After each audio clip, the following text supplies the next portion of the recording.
अस्सलामुअलैकुम दोस्तों, आप देख रहे हैं रहमत अंसारी यूट्यूब चैनल। दोस्तों, आज मिडिल ईस्ट में चल रहे फिलिस्तीन और इजराइल के जंग से एक बहुत बड़ी खबर आ रही है। यह खबर हम सभी के लिए और पूरी दुनिया के लिए काफ़ी दर्दनाक है। 2 सालों से जिस तरह से इजराइल गजा में हर रोज बम गिरा रहा है, उसी तरह आज भी इजराइल के फाइटर जेट गजा में आसमानों पर तैर रहे थे। लेकिन इस बार इजरायली फाइटर जेटों ने एक हॉस्पिटल को जानबूझकर निशाना बनाया है। गजा में कुछ बचे खुचे हॉस्पिटलों में यह भी एक अल नसेर हॉस्पिटल था, जिसमें इजराइल द्वारा हमलों में घायल फिलिस्तीनियों का इलाज चल रहा था। और यह गजा के उन्हीं कुछ हॉस्पिटलों में से एक बचा हुआ हॉस्पिटल है, जो फिलिस्तीन के लोगों के लिए एक आसरा है। लेकिन अब इजरायली प्रधानमंत्री नेतन्याहू के गजा पर पूरी तरह से कब्जे के ऐलान के बाद इजरायली सेना इस वक्त अपने फाइटर जेट से गजा के हॉस्पिटलों को भी अपना निशाना बनाना शुरू कर दिया है। जिस तरह से आज गजा में इजराइल ने अल नसेर हॉस्पिटल पर जानबूझकर हमला किया है,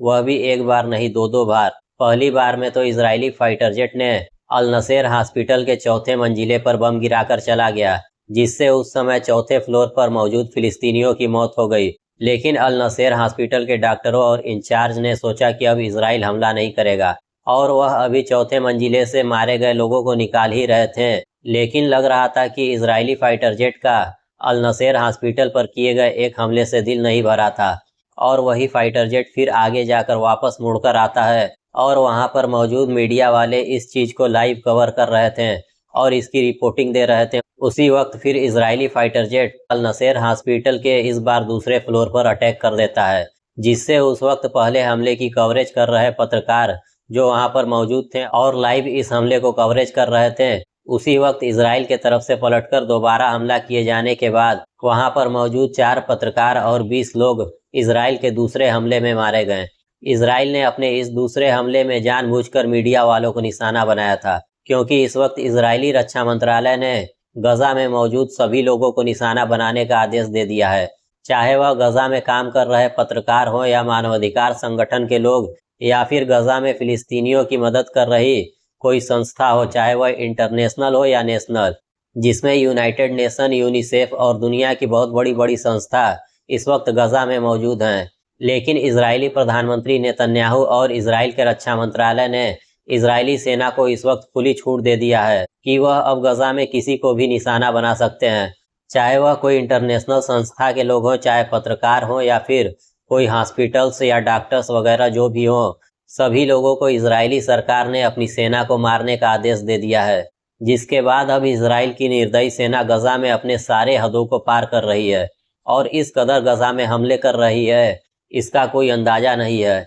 इस वक्त इजरायली सेना किसी भी देश की सुनने को तैयार नहीं है, और इस वक्त गजा में टेंट लगाकर रह रहे फिलिस्तीनियों, हॉस्पिटल में मौजूद मरीजों और बड़ी बड़ी संस्थाएं जो अपना कैंप लगाकर वहां पर काम कर रही हैं, उस पर भी इजरायली सेना हमले कर रहे हैं, और वह भी खुलकर हमले कर रहे हैं। उन्हें किसी भी चीज का या दुनिया के किसी भी देश का कोई भी डर नहीं है। इजरायली फाइटर जेट द्वारा दूसरी बार किए गए अल नसेर हॉस्पिटल पर हमले में लगभग 4 पत्रकार मारे गए हैं। इस बात की पुष्टि अल जजीरा के कतर न्यूज हेडक्वार्टर ने कर दिया है। अल जजीरा के इस कतर न्यूज हेडक्वार्टर ने बताया है कि इजराइल के इस नसेर हॉस्पिटल पर किए गए हमले में जो 4 पत्रकार मारे गए हैं, मारे गए इन 4 पत्रकारों में एक पत्रकार अल जजीरा न्यूज चैनल का था, दूसरा पत्रकार एपी न्यूज चैनल, और तीसरा जो पत्रकार मारा गया है वह एक फ्रीलांसर था। फ्रीलांसर मतलब वो जैसे वह किसी बड़े न्यूज चैनल से जुड़ा हुआ नहीं था, और वह खुद से ही घटनाओं को कवर करके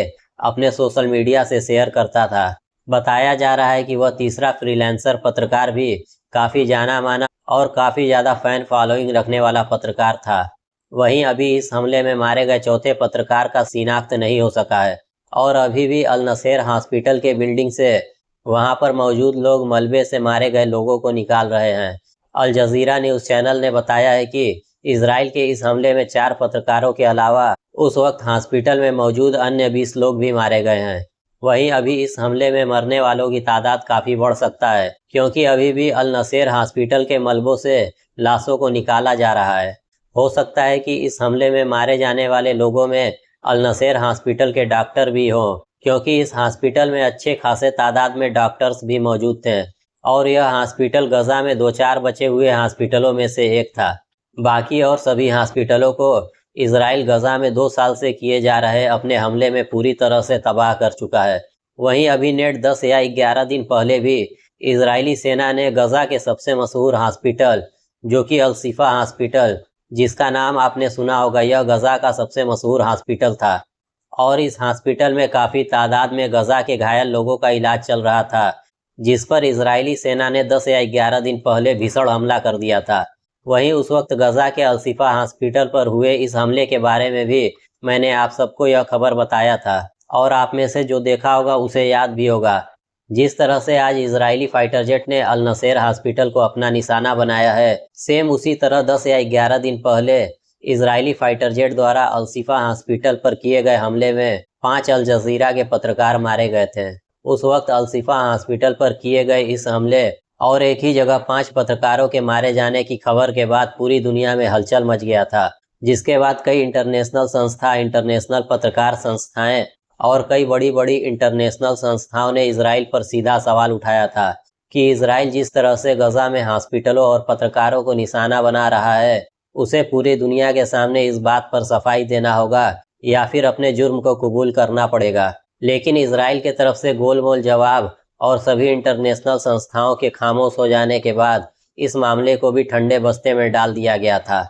वहीं आज फिर अल नसेर हॉस्पिटल पर जिस तरह से इजरायली सेना ने हमला किया है और जिस तरह से आज भी 4 पत्रकार मारे गए हैं, क्या फिर आज भी कोई इजराइल के खिलाफ कार्रवाई होगा या इजराइल को यह कहेंगे कि इजराइल गलत कर रहा है? इस वक्त मैं आपको एक कड़वी सच्चाई बताता हूं जिसे आप सुनना शायद पसंद न करें, लेकिन इस वक्त जो भी इंटरनेशनल संस्थाएं, चाहे यूनाइटेड नेशन हो या फिर कोई भी बड़ी इंटरनेशनल संस्था हो, वह सिर्फ गजा के आवाज को या गजा से आ रही इन खबरों को सरसरी निगाहों से दुनिया के सामने अपने तरीके से पेश करते हैं और पूरी दुनिया को यह बताने की कोशिश करते हैं कि गजा में हो रहे इजरायली जुल्म पर वह भी अपनी बातों को रख रहे हैं। लेकिन ऐसा बिल्कुल भी नहीं है। अगर सच में इंटरनेशनल संस्थाएं, यूनाइटेड नेशन और इंटरनेशनल मीडिया इजराइल के इन खबरों को सही तरीके से दिखाता और इजराइल पर अमेरिका और यूरोप की तरफ से दबाव बनाया जाता, तो यह गजा में चल रहे इजरायली जेनोसाइड को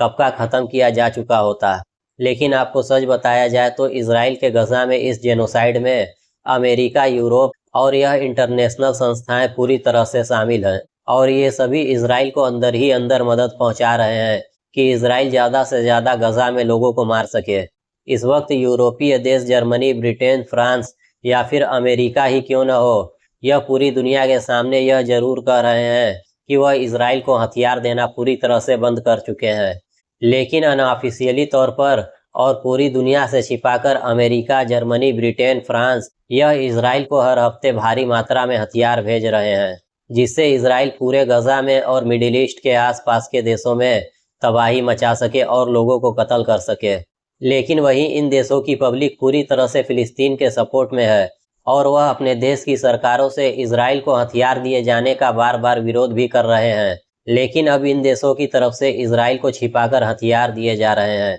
जिससे अब पूरी दुनिया को यह लग रहा है कि यह देश इजराइल की कोई मदद नहीं कर रहे हैं। लेकिन सच्चाई इससे बिल्कुल अलग है और वह नहीं चाहते हैं कि इस वक्त मिडिल ईस्ट में स्थिति सामान्य हो, क्योंकि जिस तरह से मिडिल ईस्ट में पैसों में कतर, कुवैत, सऊदी अरब आगे बढ़ रहे हैं और वहीं दूसरी तरफ तुर्की हथियारों के क्षेत्र में आगे बढ़ रहा है, बस इसी चीज को काबू करने के लिए यूरोपीय देश और अमेरिका मिडिल ईस्ट में इस तरह के काम को अंजाम दे रहे हैं।